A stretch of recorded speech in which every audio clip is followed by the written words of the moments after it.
Welcome to a deep dive, into this incredible world of neural stem cells. Yeah. These tiny cells. Right. I mean, they hold the secrets to how our brains develop Amazing. and maybe even, the key to treating some really tough neurological diseases. Yeah.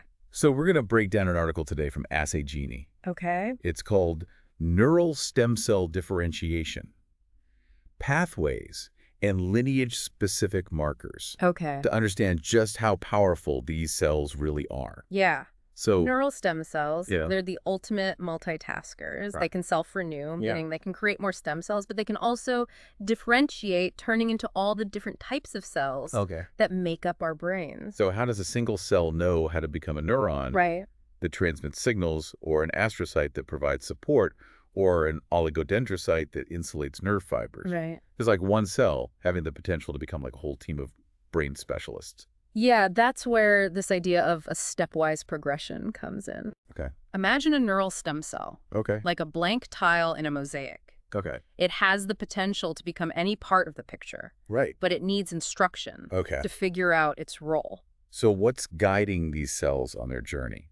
Well, there are these amazing signaling pathways, Okay. almost like cellular traffic signals that direct the stem cells. Okay. The article highlights three main ones: notch, Okay. want, Uh-huh. and sonic hedgehog. Sonic Hedgehog. Yes, it's really called that. That sounds like something straight out of a video game. It does, right. Yeah. But it's actually critical for brain development. Okay. Picture these pathways like highways with different exit ramps. Okay. Each pathway guides the stem cell down a particular route, shaping its destiny. So Notch 1 and Sonic Hedgehog are like the GPS systems Exactly. for our stem cells, telling them where to go. Exactly. And each pathway has a unique function. Okay. Let's start with notch. Okay. Think of it like a toggle switch. Mm-hmm. Between making more stem cells and triggering differentiation, Mm-hmm. it helps maintain a pool of stem cells while also allowing some to embark on their specialization journey. So it's like a careful balancing act. Yeah. We need enough stem cells for the future, Right. but we also need them to become specialized cells to build a functioning brain. You got it. Okay. Now, want signaling Okay. is all about growth and specialization, especially during the early stages of brain development. Okay. It ensures that enough cells are born Mm-hmm. to create the complex structure of the brain. Okay. If want is malfunctioning, Mm-hmm. you might end up with too few neurons, which could have serious consequences for brain function. Wow. So want is like a city planner, Right. making sure there are enough building blocks to construct a thriving brain metropolis. Yeah. What about Sonic Hedgehog? Okay, so Sonic Hedgehog, or Mhm. for short, Okay. is like the architect. Okay. It's responsible for laying out the blueprint of the brain, Mhm. ensuring that specific types of neurons develop in the right places. Okay. It also plays a crucial role in patterning the neural tube, Mm-hmm. the early structure that eventually develops into the brain and spinal cord. So is making sure the right cells are in the right neighborhoods, Precisely. so to speak. And what's fascinating is that these pathways Okay. don't work in isolation. Right. They often interact and influence each other, creating a complex network of signals that fine-tunes the differentiation process. Wow. It's like a beautifully choreographed dance of molecular signals, Oh my gosh. all working together to create the incredible complexity of the brain. Okay. My mind is officially blown. Yeah. But here's another question. Okay. How do scientists actually track which cell type a neural stem cell has become? Mm. Do they have tiny microscopes to watch this whole process unfold in real time? Well, it's not quite like watching a live feed, Okay. but scientists do have their own clever ways of tracking these cells. Okay. They use something called lineage-specific markers, which are like name tags for different cell types. So it's like scientists are playing detective using these markers to figure out who's who in the brain's cellular community. Exactly. These markers Okay. are Well- usually proteins that are uniquely expressed by a specific cell type. Oh. For example, beta-3-tubulin, Okay. often called TUJ1, Okay. is a marker for newly born neurons. Okay. And then there are neurofilament proteins, which are found in mature neurons. Okay. The more neurofilament proteins a neuron has, Okay. the older it is. Wait, neurons can age. It's true. That's a whole new layer of complexity I hadn't even considered. And these subtle differences revealed by lineage-specific markers help researchers understand the intricate processes of brain development and function. Wow, this is fascinating. Yeah. And I'm already feeling like I know my brain better than I did 5 minutes ago. Yeah. But what about the other cell types we talked about? Okay. What are some of their name tags? For astrocytes, Okay. the superstars of the brain's support system, we have GFAP, which stands for glial fibrillary acidic protein, Okay. and S100B, or S100 calcium binding protein B. Okay. These are the hallmarks of mature astrocytes. Okay, so GFAP and S100B for astrocytes. Yeah.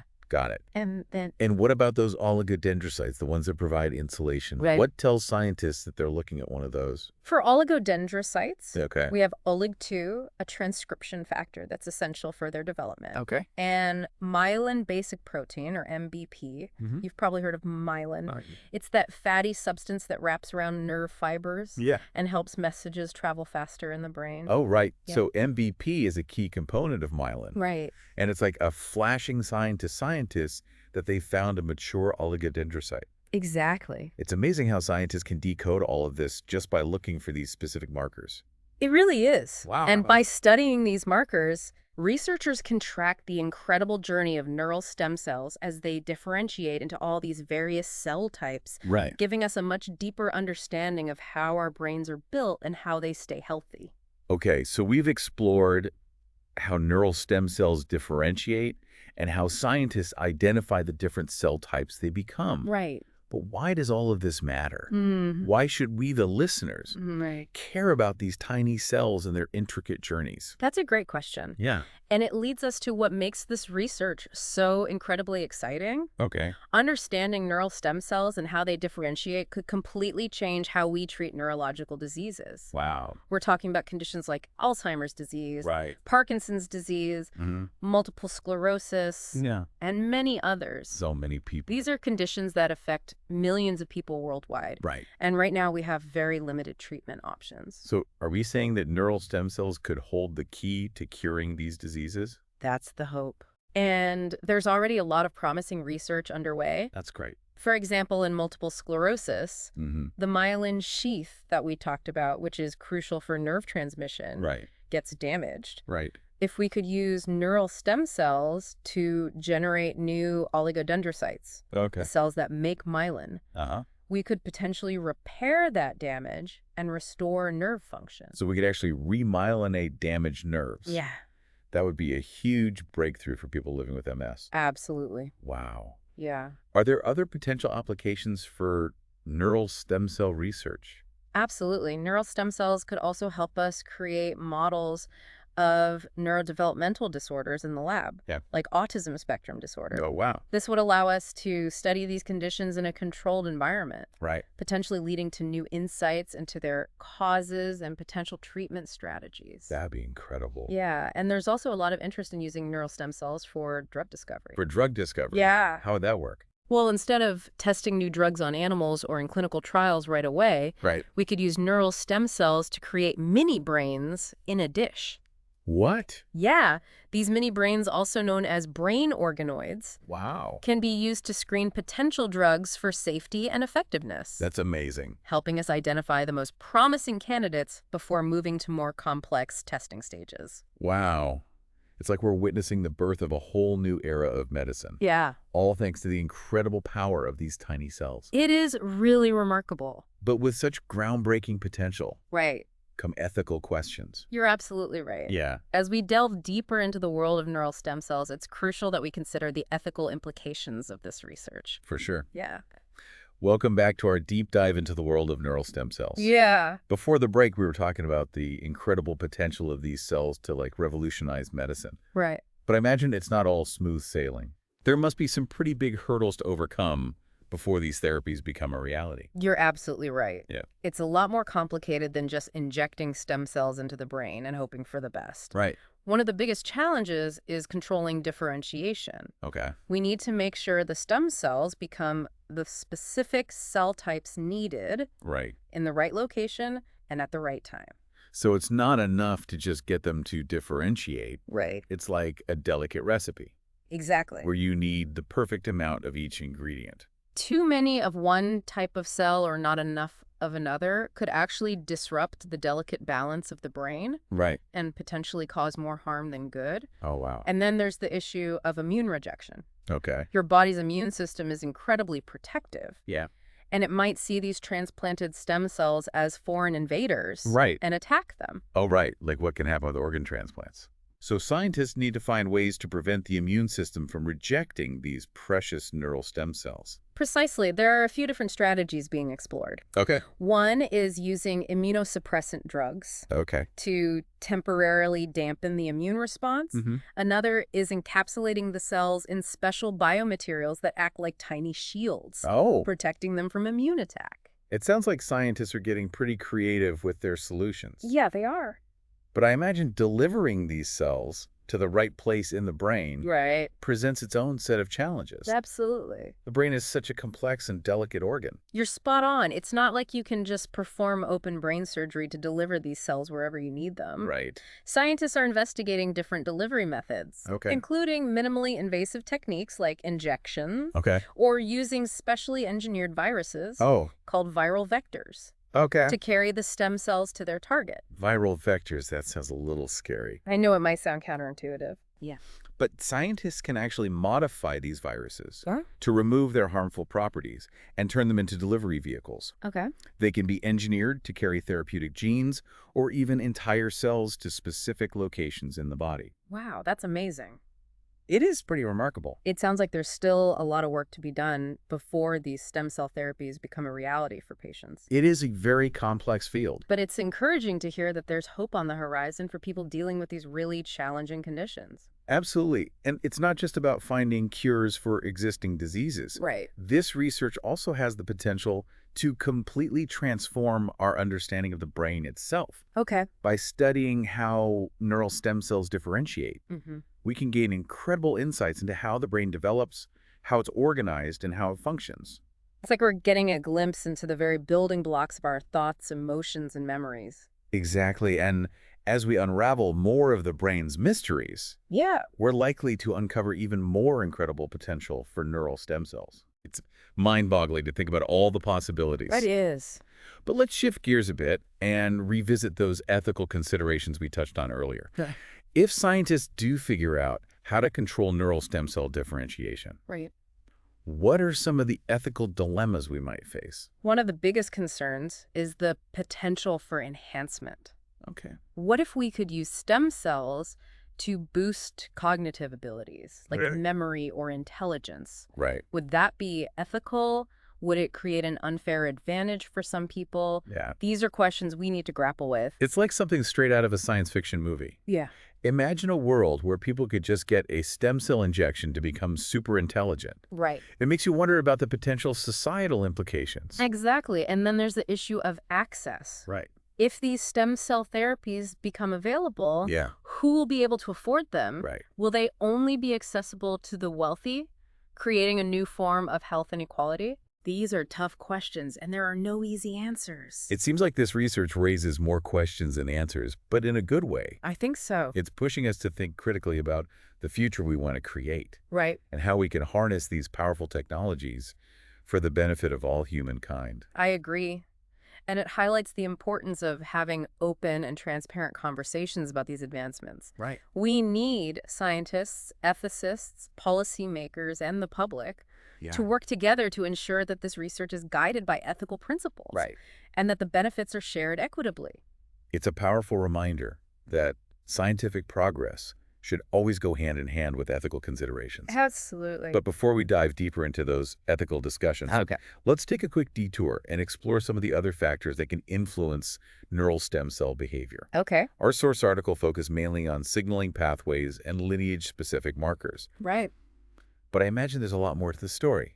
You're absolutely right. Those signaling pathways and markers are like the main characters in the stem cell differentiation story. Oh, yeah. But there's a whole supporting cast of factors that can influence their behavior. What? Give us some examples. Well, for starters, the physical environment of the cells plays a huge role. Okay. Think about it in the brain. Stem cells are surrounded by other cells, Right. a complex network of blood vessels, and a specialized fluid called cerebrospinal fluid. Wow.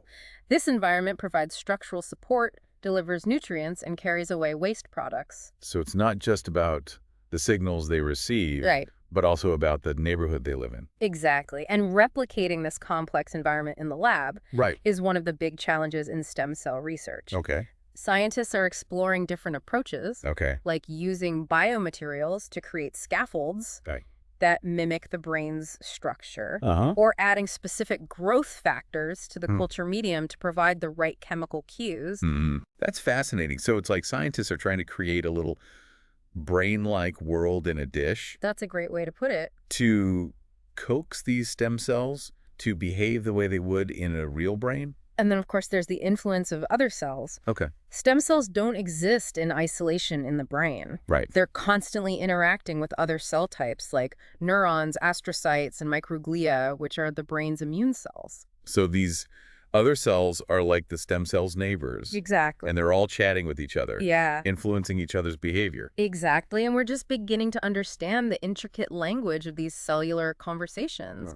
There's a whole field of research dedicated to studying how different cell types communicate with each other Wow, that's fascinating. and how these interactions affect stem cell behavior. It sounds like there's still so much we don't know. We're really just scratching the surface. But it's incredible to think about all the possibilities that are opening up as we delve deeper into the world of neural stem cells. It is an exciting time to be involved in this research. It really feels like we're on the cusp of something truly transformative. I couldn't agree more. It's an incredibly exciting time to be involved in this field. Yeah. And I have no doubt that the coming years will bring even more groundbreaking discoveries.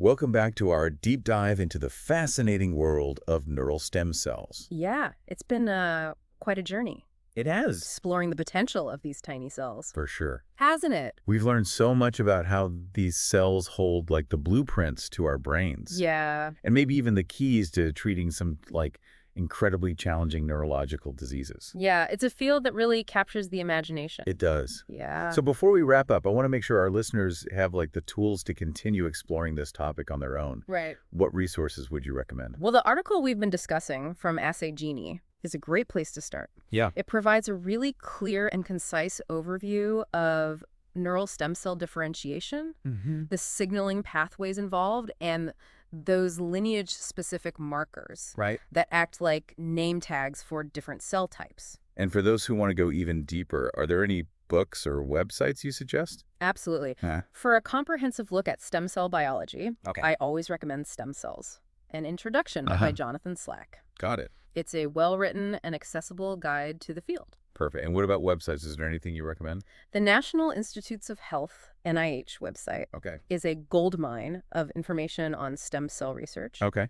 You'll find news articles, clinical trial updates, Oh, and a ton of educational resources. that's amazing. It's a great way to stay up to date on the latest breakthroughs. Fantastic. Yeah. We'll make sure to include links to all those resources in our show notes so you can easily find them. Now, before we sign off, I want to leave you with a thought-provoking question to ponder. Okay, I'm all ears. If we could perfectly control the differentiation of neural stem cells, Okay.